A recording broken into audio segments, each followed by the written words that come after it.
Alright guys, I'm back with another video and I really wasn't going to make a video about this because I was really disappointed in who the next Holy War Fest character would be. And so I was like, man, I really don't want to talk about this, honestly. Like I looked at his stuff, I was just really disappointed. But I was like, you know what? I'm just gonna do it. I'm just gonna do it. So on my previous videos, I said global players have the Roxy banner to skip, and then the in betweens and stuff like that, and the Summer Merlin with Ellie Hawk Banner to skip, and then they could possibly skip LuGaret and summon for the next Holy War Fest unit. Once we find out who it is, I did say we will know who it is before Margaret LuGaret drops on global, and well, we know who it is. And it is Cusack, which is crazy to me because Chandler came out as a secondary unit on the Holy War Festival Zeldris banner, and that was cool. So why would they put Cusack as a main unit in the Holy War Fest banner and not either Wheelchair Gother or I'm really bad with names, man. Estarossa. They dropped Cusack.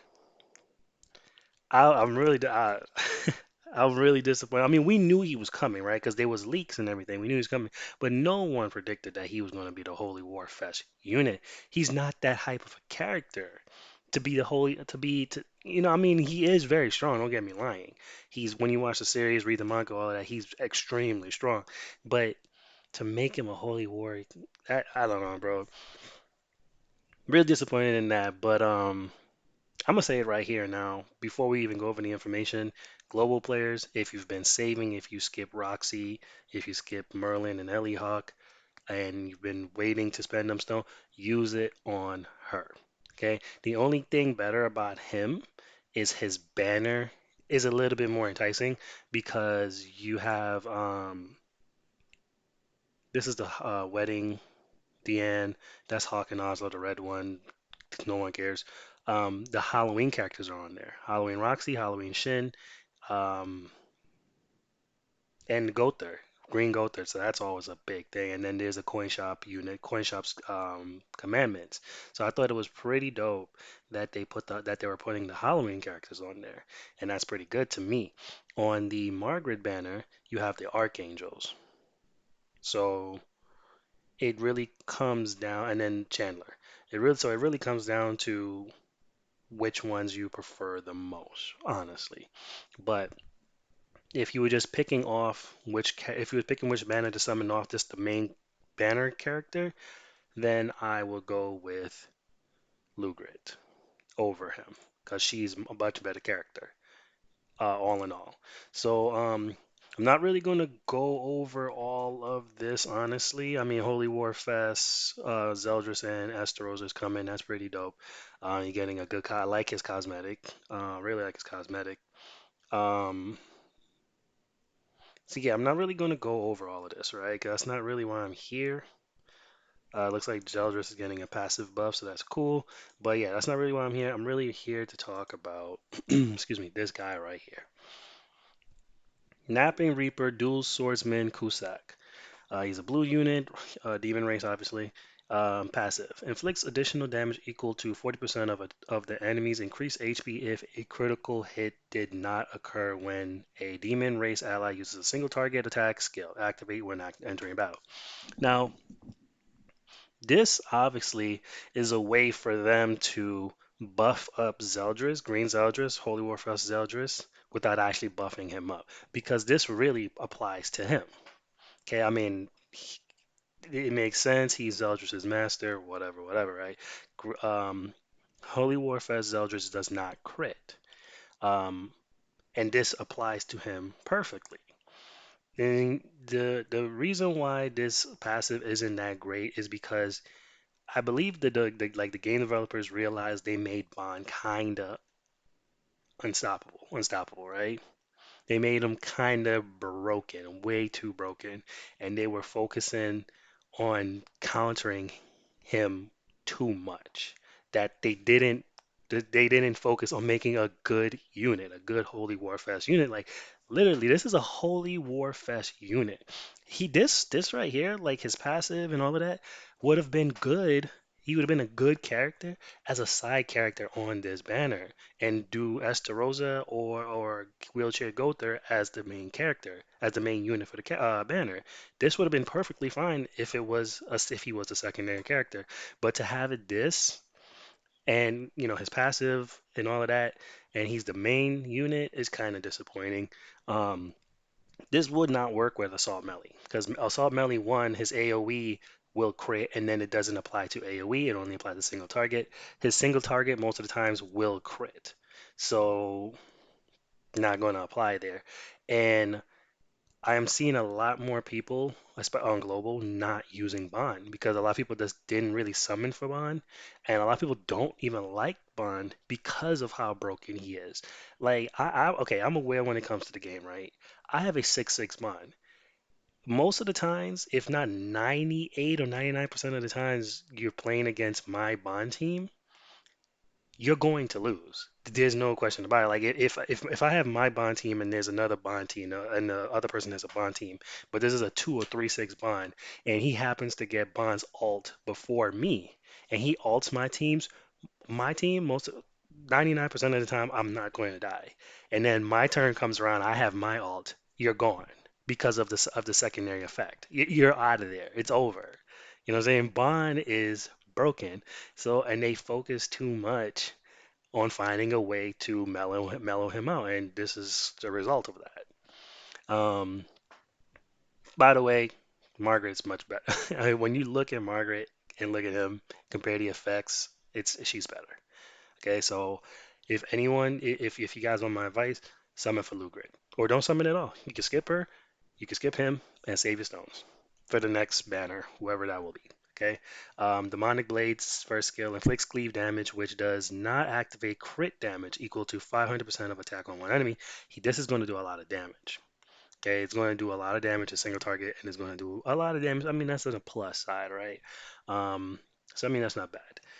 Evil Sword Beam, secondary skill, inflicts damage equal to 550% of attack on one enemy and depletes 3 ultimate move gauge orbs. Cool.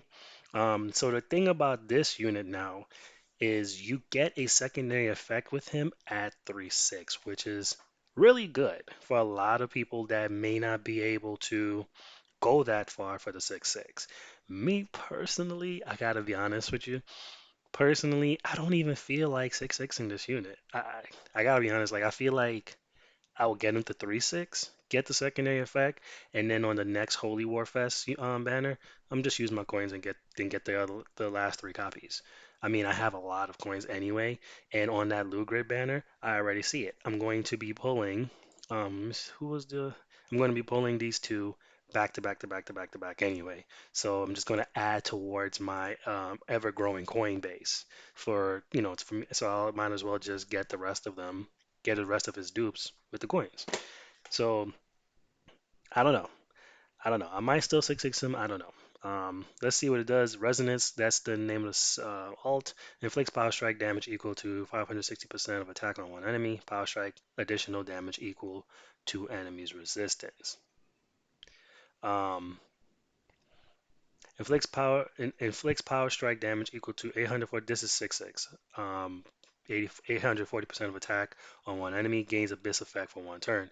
Abyss inflicts additional damage equal to 50% of damage dealt on all enemies at the start of the enemy's turn.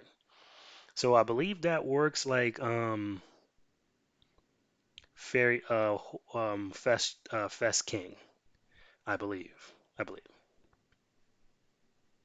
Yeah, I don't know. I can't remember. But anyway, so all in all, I'm not saying he's a bad unit. He's not a unit good enough. Like what he can do is not fest unit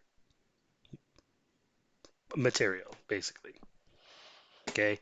So I don't know. Again, it's always easy to judge a unit on paper versus actually playing with the unit. So once you get the unit and try it, I'll be looking, to see everyone use him on PvP to see how he actually operates before he comes to global. And he might actually perform very well, who knows? But from what I'm seeing, he's really here to only fight Bond. Because look, it says inflicts additional damage equal to 40% of the enemy's increased HP. Okay, and that's what Bond does. He increases HP. He also heals. So kind of passive kind of sucks if it doesn't activate when you're not fighting a certain team. So I mean, if your passive is out of the window, then that's it. You only have these. You can only do the best that you can with the remaining effects. His cards. So I don't know. Again, it all comes down to your preference, guys. Who you like the most, who you feel is more enticing. Again, LuGaret is the better out of the two. And again, like I said in my previous video, the Holy Warfest units haven't really been as hyped. They're kind of been underwhelming compared to the festival units. When they started this Holy Warfest thing, which was separate from the festival units, I assumed they were going to be leaps and bounds better. But the festival units, in my opinion, are all better. Like Lost Vein, when he came out, he was a game changer. Um, Angel Elizabeth, game changer. King for a while was really good, game changer with Demon Handy, game changing. Um, and let's not forget the one. This the one was the one is the one he took the game apart. Okay, you got Gother, the one, Angel Elizabeth, and Lost Vein in the back. So he was, yeah, Lost Vein was just, oh, and don't forget Merlin. Everyone hated Merlin when she first came out. Ended up being a very good unit. Um, I don't think I'm missing any other festival units. And then you have AM Melly, who's only restricted to demons. Zeldris, who isn't really that great. Lugrit is the best out of all of them, in my opinion. She's the best one because you can run her on any team. She's not restricted to the Angels. If she was restricted to the Angels, then we might have had a problem. But then again, the Angel characters that are in the game aren't as underwhelming as the demons, right? Because I mean, when AM Melly first came out, who was on the team? You had Droll and Gloxinia, not Gloxinia, Molescula. So I mean, as the game goes on, you're going to be more and more better demons that comes out. So, obviously the AM Melee team will grow and will get better. But when he first came out, it was nothing. The teams weren't really enticing. So, I don't know. The Holy Warfest units are kind of just not living up to the name, in my opinion. But that's all I have for this one, guys. Let me know how you feel about it. And if you enjoyed the video, don't forget to drop a like, subscribe, and I will catch you guys on the next one.